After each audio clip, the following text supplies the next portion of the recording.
Hey guys, it's Mitch. How's it going? Well, back by popular demand, we're gonna check out the least read comic of 1994. Why? Because we're pioneers, that's why. We're out here on the edge of the unknown. I checked, this is gonna be the very first video about Battlestone number 2. Why? Because in order to make a video, you would have to read the comic, and nobody ever did that. So why was it made? Why indeed? Let's look into it. I'm sure the answer will reveal itself to us. So if we recall, I did cover Battlestone number 1 a little while back. And at the end of that, I did ask, should I cover Battlestone number 2? And more people than I was hoping for said, yes, you should. So here we are. As to the contents of that comic, there wasn't really much of anything. It was basically just treading over old ground. You know, basically anything we had learned about Battlestone up until the point that this miniseries was released was rehashed in that comic, with like one or two odd inserts, such as Battlestone getting some weird lessons in self-gratification. So this one, then, is going to be the issue where we're actually going to learn the secrets, undoubtedly. So let's get into it. We can start with the cover. Honestly, this, I think, is probably the best Marat Mychaels cover I've ever seen. It's funny that it's such a cliched, extreme subject. It's a dude leaping from an aircraft, undoubtedly down towards an installation. The pose is not really all that bad at all. You know, it's a bit funky, but like not, I don't know how to draw funky. So again, this is like new ground for Marat Mychaels, the artist. The shadowing is not too bad. A lot of it's getting accomplished by the colorist by the looks of it, but what isn't still looks reasonably competent. He's doing all sorts of weird shines and reflections in the armor, but Marat Mychaels has always done that with Battlestone's armor, where he makes it look like it's made out of silly putty. So that's just kind of a style affectation, so I honestly don't have any complaints about that. Even the helicopter here looks quite good. You know, it's a little bit minimalist in terms of the detail, but not like Rob Liefeld minimalist. I mean, you look at the stuff that Rob draws when someone forces him to try and draw an aircraft of some kind, and it looks like it should say Hot Wheels on the side. You know, like I said, this is fairly minimalist, but whoever decided to put the shadow on this made a good call in mostly shadowing the underbelly, doing like a little bit of lighting along the top here, and like an appropriate amount. So it actually ends up looking quite good, and crossing it over the logo isn't a bad idea either. These clouds all look kind of interesting, the way they're swirling in there. And maybe most importantly, look at that hand. That hand isn't bad at all. Like, doesn't even look remotely like a starfish. Like, screw the best cover. This might be the best drawing Marat Mychaels ever did. I think we're going to see why a little bit in the credits here. So for starters, we got the plot by Rob Liefeld, which would probably mean that he does breakdowns a lot of the time, probably mostly for the fun pages, knowing Liefeld. Script by Eric Stevenson, which basically just means, I don't know, you know, if you're Rob's bud, that means you're on the payroll, so you got to do something to kind of justify your paycheck a little bit. Pencils by Marat Mychaels, inks by Al Vey. I think that's the kind of the defining factor here. Al Vey apparently was the inker on the Kurt Busiek, George Perez version of the Avengers, and he was apparently quite good. And I've noted before that Marat Mychaels' style fluctuates quite a bit from comic book to comic book, whatever he's drawing. And I think a lot of that is down to he very likely does not put a whole lot into the pencils and leaves it up to the inker to do finishes a lot of the time. And Al Vey's just more skilled at that than a lot of the inkers Marat has worked with. And then the rest of the crew. It's not the most important part.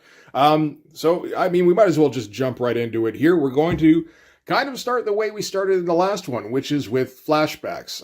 This whole issue is going to be flashbacks. That's the point of this miniseries. Last issue, we flash back to some kind of mission with Operation Night Strike to start things off. This one, we're starting with, something we know. We're flashing back to Youngblood number 0 at the moment when Battlestone killed Gamble. So we're kind of hyping that up to be some kind of memorable event, I suppose. And we've got, honestly, a pretty good splash page to start with. I'm not sure what the hell they're standing on, but like just discounting that, looking at the pose itself, it's good, it's strong. It gets pretty mushy, pretty bendy in the middle here, really. It just kind of looks like he got stretched maybe 6 inches. But like the basic silhouette of the pose, I think, is good. The musculature isn't bad. It's actually pretty detailed. Gamble looks, fine, whatever. It's a weird angle anyway. And I mean, there's no chance that Marat Mychaels would have been able to reconcile where these two. Honestly, it kind of looks like it was intended to be. They were standing with the horizon like here, and Gamble on the floor in front of him, and that didn't look quite as dynamic, like it wouldn't, where he's just slumped to the floor. If you go for more, like this looks more like an overhead shot, and it does look a little bit stronger. But yeah, I would go so far as to say that is just about a professional comic book page, which is a shocking start. Oh, and we do get our overdramatic Eric Stevenson narration as well. That's carrying over from the last issue. So in this one, we're going to get the end. Most of our lives, we live in fear of the moment our existence suddenly and finally draws to a close. We do everything we can to forestall its coming. We even con ourselves into believing we can beat it. That's a lie. The end is coming for all of us, and it isn't always synonymous with death. What else would it be synonymous with? Oh, I guess like cancellation? There you go. I mean, this is the last issue of this miniseries. It's not exactly like it took off or anything, so that's probably what he's referring to. So now we're just going to flat out repeat stuff that was previously printed in Youngblood number 0, where Die Hard restrains Battlestone after killing Gamble. There is the bit where he says, I'm pulling rank, and you're going down, which, I mean, sounds like, he's saying he was the supervising officer on this mission. I'm pulling rank and, I don't know, taking over. I don't think that was what was intended, because I think Die Hard's more of the second in command on this mission. But, Battlestone's taken into custody on a helicopter. We're going to silhouette as much as possible, so that, well, I don't know, it's not like, this is the thing, why bother silhouetting that? Like you showed here, you could draw these shoulders. Although that, again, raises the question, can you draw those shoulders? Because we all know that Marat Mychaels is not above stealing. He's done it often previous to this. But I mean, I'm quite sure he can draw this shot at least, so I guess this is just meant to be moody. Not much of note on here. Maybe a little bit with the hands, though, because I mean, that has always been one of the major difficulties for Marat Mychaels, is drawing hands. He's never been able to grasp it. I don't entirely blame him for that, I suppose. Like, they can be a difficult thing to draw, for sure. Rob Liefeld still can't manage it, 30 years later. So it's interesting to see that he appears to be trying to address it. He's coming up with some weird solutions. This seems to be based off of what he was coming up with on Battlestone number 1, where he was, these are Eric Larson hands. That's what, these are very clearly Eric Larson fists that have been copied. And he seems to be trying to translate that math into a different angle. And I'm not going to fault him at all for that. He actually seems to have managed a decent 3/4 view of Battlestone here. It's not going to stay consistent. There are actually going to be some pretty bad ones in here. But at least for one page, he managed it. It's interesting because you see stuff like this. This looks like it could have been ripped straight out of Brigade number 1, like the miniseries. It appears he hasn't changed at all how he draws that particular angle. But this looks completely different from anything he's drawn before.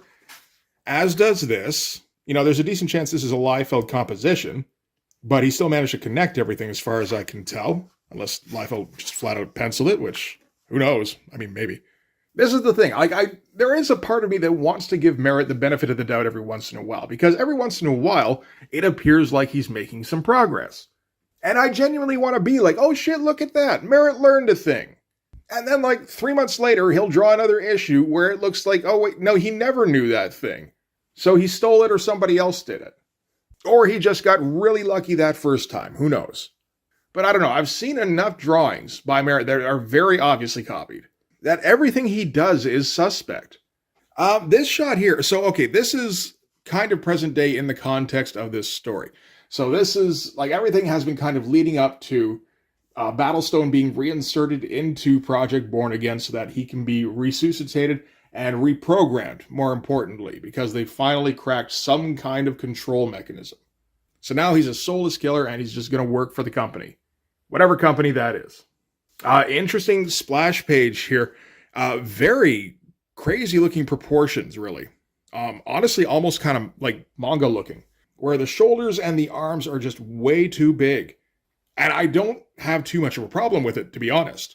I kind of like the look. If he kept up with this and, kind of followed up on it and kept exaggerating things and maybe even developed an interesting style, I would have been right behind that, I think. But it is interesting because this look did not show up in Battlestone #1, which came out the month previous. Like, just kind of regular proportions, at least in comparison.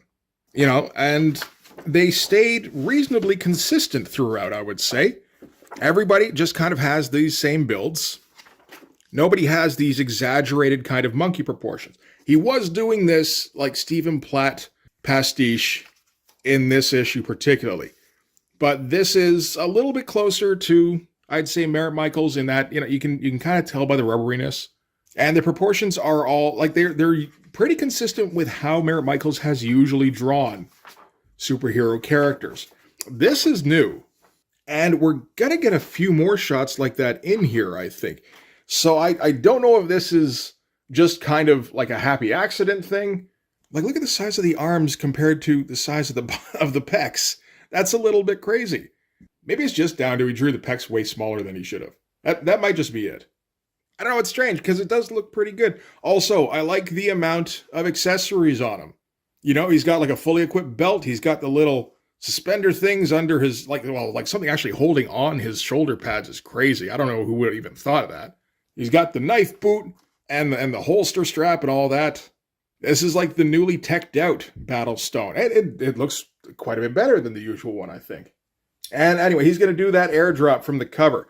So it's actually not into an installation for once. He's being airdropped into the middle of the desert to assassinate somebody. Kind of similar, really. And I mean, same delivery method, but slightly different goal, which I mean is like kind of seismic, really, in Extreme Studios. I wonder if this caused some kind of schism between any warring factions.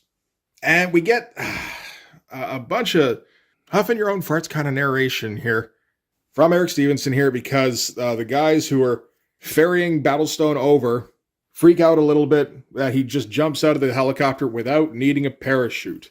So, were Battlestone able to hear the remnants of the conversation above? Words like invincible, unstoppable, and indomitable would no doubt be among those used to describe him. You know what? Honestly, I like to think this is just Battlestone's inner monologue. Like, they're probably just laying odds on whether or not he splats. And he's thinking to himself, like, on the off chance that the two airmen were particularly educated about their wayward passenger's history, they might also recount that Battlestone earned his name through his trademark invulnerability. They might even joke that he was tough as stone. In that, however, they would be wrong. He's tougher. Again, he's just thinking this to himself. It all makes sense now. So I guess Battlestone, did he land on something? Maybe that's what he did. So maybe he did invade an installation, because he seems to be in a room of some kind now. And he's standing right over somebody, and either he's 15 feet tall or this guy's 2.5. And again, he's got those giant monkey arms and everything. I think maybe it is, well, I don't know. Like, the pecs aren't too badly out of proportion with his head. It's just everything else is massive around him. And this is the first time he's doing this. Like I said, if he kept doing this from here, I think I'd like to see it. But I mean, I have some stuff he did later, and I mean, you can barely tell what the fuck is even going on there. But no, it doesn't seem to be those kind of proportions anyway. That's Demon Slayer #1. I'm debating whether or not to ever do a video on that. I think that would be another YouTube first. But anyway, the guy he's surprised to see Battlestone, and I don't know what the fuck is happening here. I think this is meant to be Marat Mychaels' version of an old man. What happened to just a couple pages ago where you kind of knew how to draw a 3/4 view there? Because I guess the proportions are, no, I don't know. No, like, you look in one spot, it's like, you know what, some of those proportions aren't too bad. Then you look in another spot, it's like, oh my God, what happened? He's so misshapen. But this is Cartwright, apparently, which is a name that we could potentially be familiar with. This is Mustache Pete from the first issue, the guy who gave the dick sucking lessons. And then we cut back to Battlestone, who's in the process of trying to suck his own dick, I think. And Mustache Pete yells at him, saying, "Concern it, you're still too full of anger." And he says, "Until you let go of the anger, you'll never be able to suck your own dick." Only now he has no mustache. More's the pity. In fact, he doesn't have the long hair. He doesn't have the cowboy hat. There's really nothing at all to suggest that this is the same guy. You could kind of just because he was blonde in that flashback, you could just make the hair white. Maybe give him a beard or something instead of just the mustache, you know? Instead, you go completely different character designs. So we have to kind of take your word that it's that guy, I guess. But yeah, so this is the guy Battlestone's been sent to kill. I guess it's his old sensei. And are they going to decide who the winner is by finding out who has the bendiest spine? No. They're going to have a fight as Battlestone goes immediately to the ground and pound. That looks all right. This looks all right again with the crazy proportions. I like it. That's fucked up. That's a little weird looking. It's an angle you don't see Barrett draw very often, so that doesn't surprise me. This, we would have seen this kind of thing in like Blood Brothers around there, just not quite this good, I'd say. I think it largely is down to the inking. So yeah, he punches dirt all of a sudden. Mustache-less Pete. See, that doesn't have quite the same ring to it. Chides him for being slow and predictable. So I guess he has some kind of super speed or something like that. Battlestone lunges, and Mustache Pete does like a leapfrog over him, I guess. That's kind of a funny looking pose. And he's yelling at him like, "You're embarrassing me. I can't believe I actually taught you once. Still letting your anger eating away at your insides." Oh, maybe that is Mustache Pete. Battlestone manifests the knife. I guess this is the boot knife. It could totally be the boot knife. And it just kind of independently flies from his hand because that doesn't look a whole lot like a throw. I got a little bit of starfish hands going on here. And Mustacheless Pete catches it between a couple of fingers and snaps the blade. That seems about right. What the fuck is going on with the proportions here? He drew the hand, then drew the eye. That makes sense. And then had to draw something here. Shouldn't have been the nose, though. Should we do it? I think we should. So we got an eye here with an eyebrow and everything. That's nice and described nicely. Then we've got a nose down here. And we got some lips down here, I think. Let's make sure of that. Yeah. Anything else in there? Not really.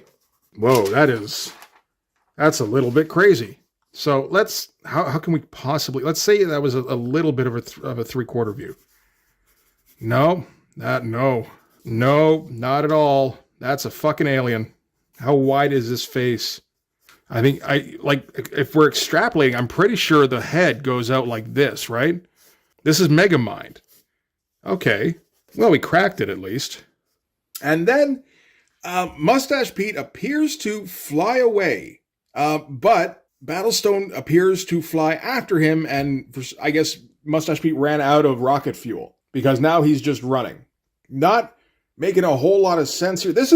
I gotta say, this is the first time in this whole issue so far, we're on that's page 9, I guess, that the storytelling hasn't made any sense. Which isn't to say that Marat Mychaels got better at storytelling. There hasn't been any story, is all. There have been no events up until now. So that's the solution.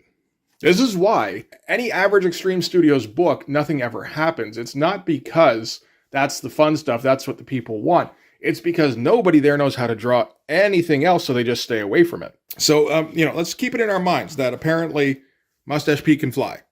So lands in front of him. Mustache Pete looks shocked. And Battlestone takes a swing. This is an okay page design up here, really.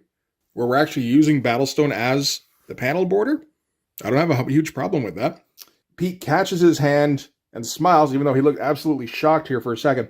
And then crushes that hand, which apparently Battlestone gets off on a little bit, judging by that shot. And then he kind of swats him with...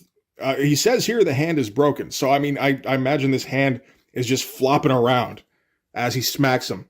It does kind of look like the fingers are flopping every which way. I wonder if that was intentional or if it was just like, that's how Marat thought that hand was supposed to look. And not a bad job of a little animation sequence here of Pete doing a backflip. That's all right. So, we're just cutting our Darth Vader Obi-Wan fight here.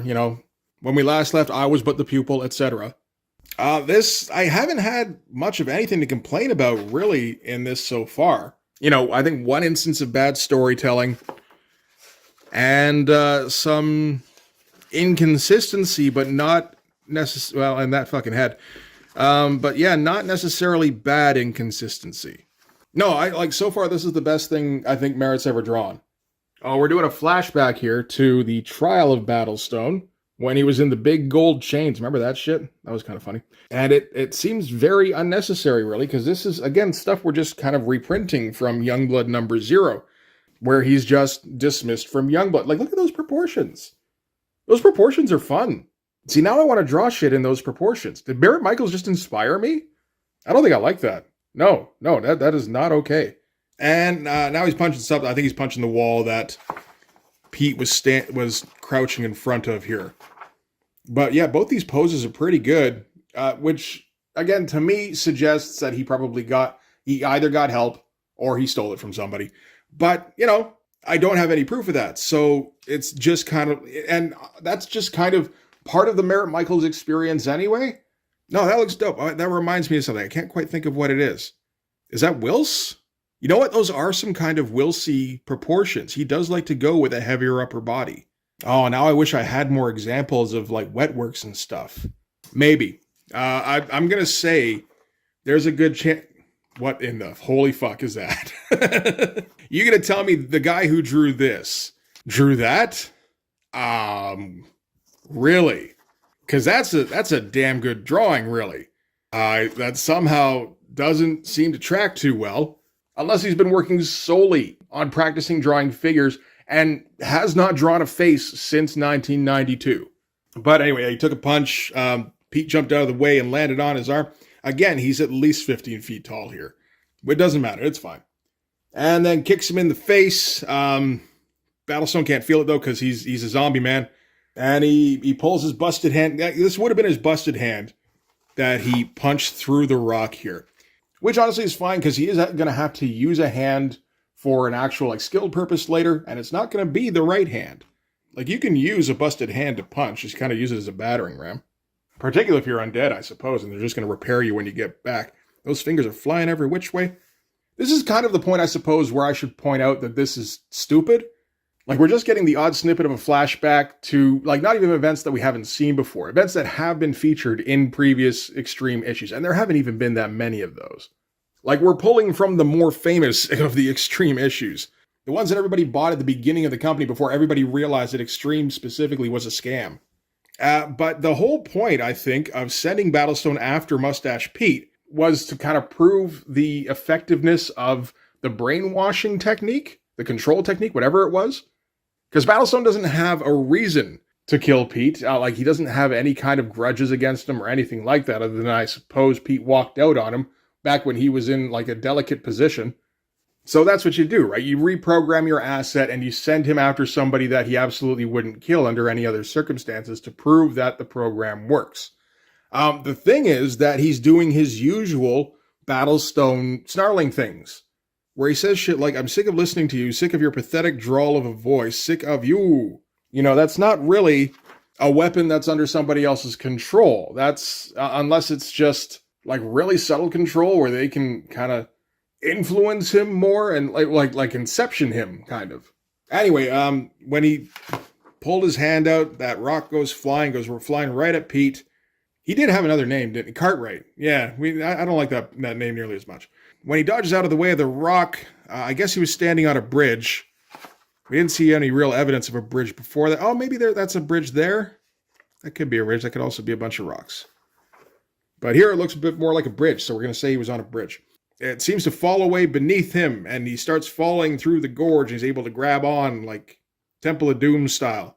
So now Pete is kind of at Battlestone's mercy. You know what? This would be a good time to be able to fly, right? Like, is that what he did there? It kind of looks like he flew. And then Battlestone flew after him, but then nobody ever flew again. And they're going to have a very commando kind of talk here, where Battlestone stands over him saying, "Who's stupid now, old man?" And Mustache Pete says, "Look inside yourself, boy. Remember what I taught you. Remember what you are." So, I mean, Eric Stevenson has been making previous attempts to try and gussy up the writing a little bit, I guess. Now it's like he's just kind of running out of steam. And it's like, okay, you know what?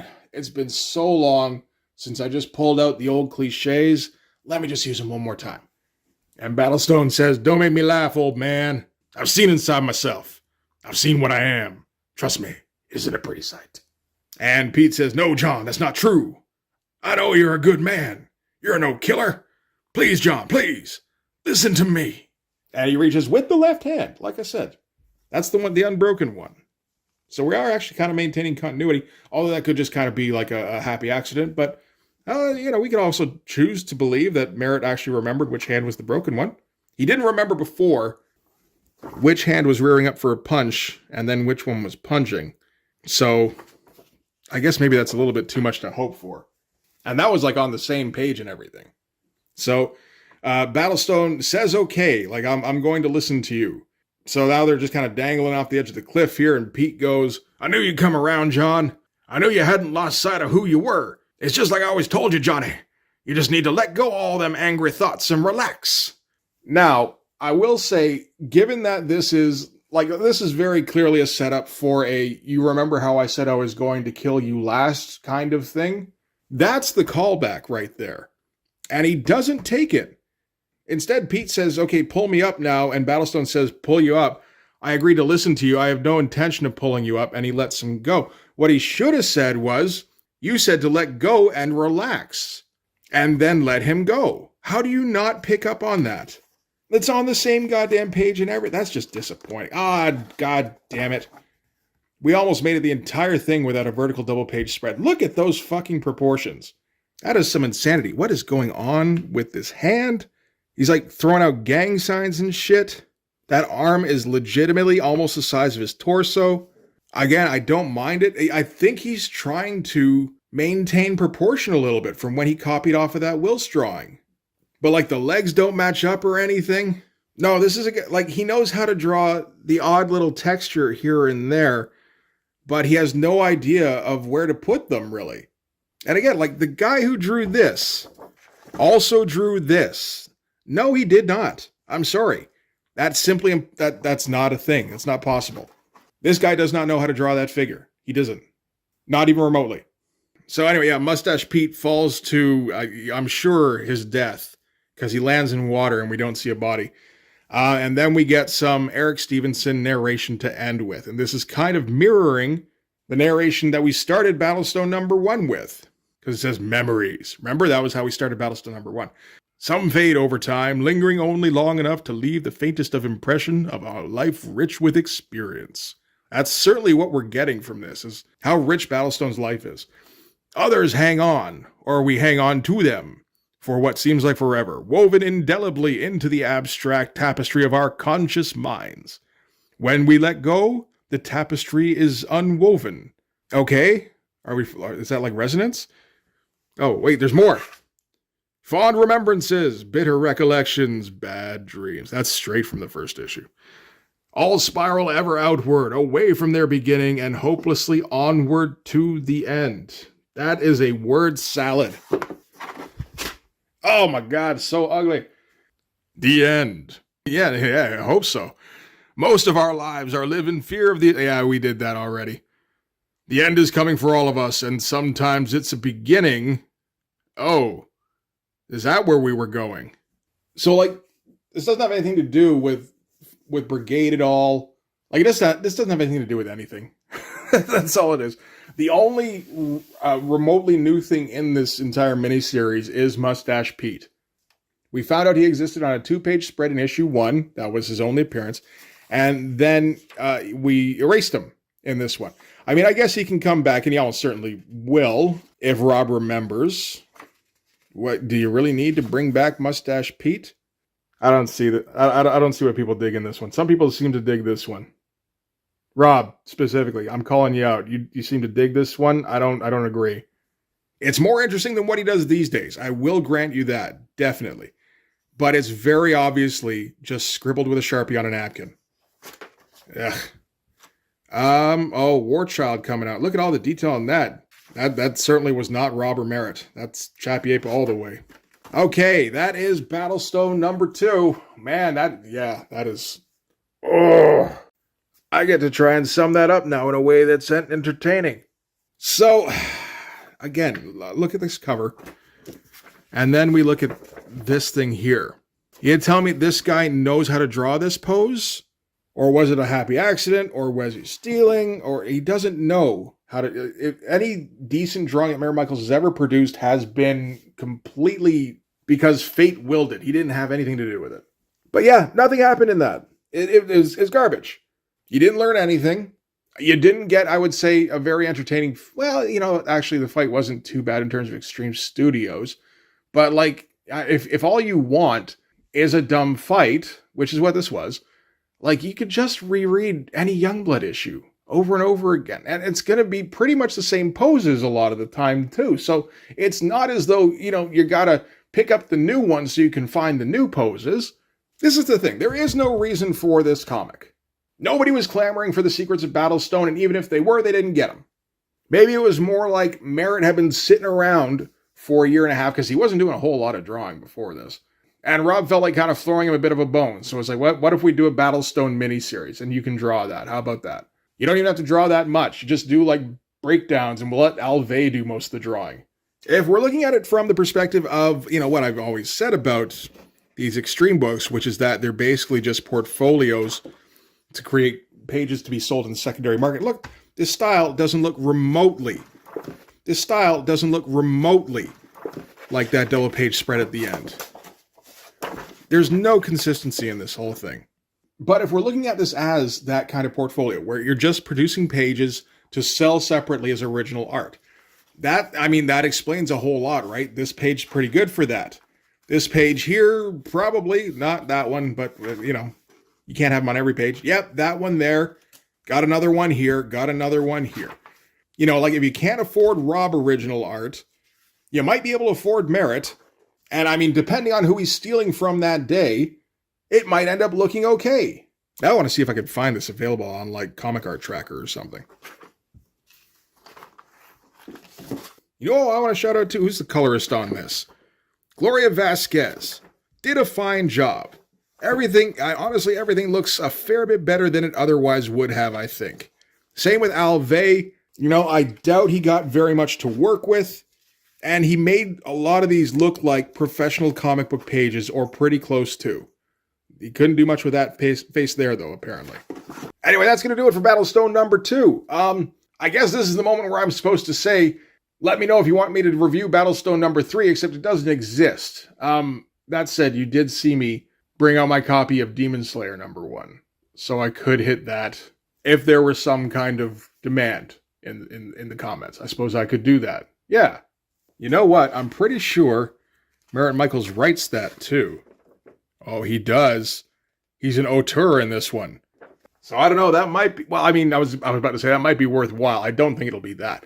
It might fill a 25-minute video with me being snarky and frustrated. I think I can promise that. So let me know in the comments if you want me to cry uncontrollably. But for this one, that is going to do it. So thanks very much for watching, guys. If you got this far, don't forget to hit like, hit subscribe if you haven't already. By now, there should be a link coming up for my Patreon, and you can check that out if you like. Or you can look at the description to find my link tree and see what the hell else I'm doing. I'm doing other stuff. There's even fucking merch in there. I don't even know if anybody knows that, but there is. There's totally merch. But anyway, that's going to do it for this one. Thanks again for watching, guys. I will see you in the next one. Bye-bye.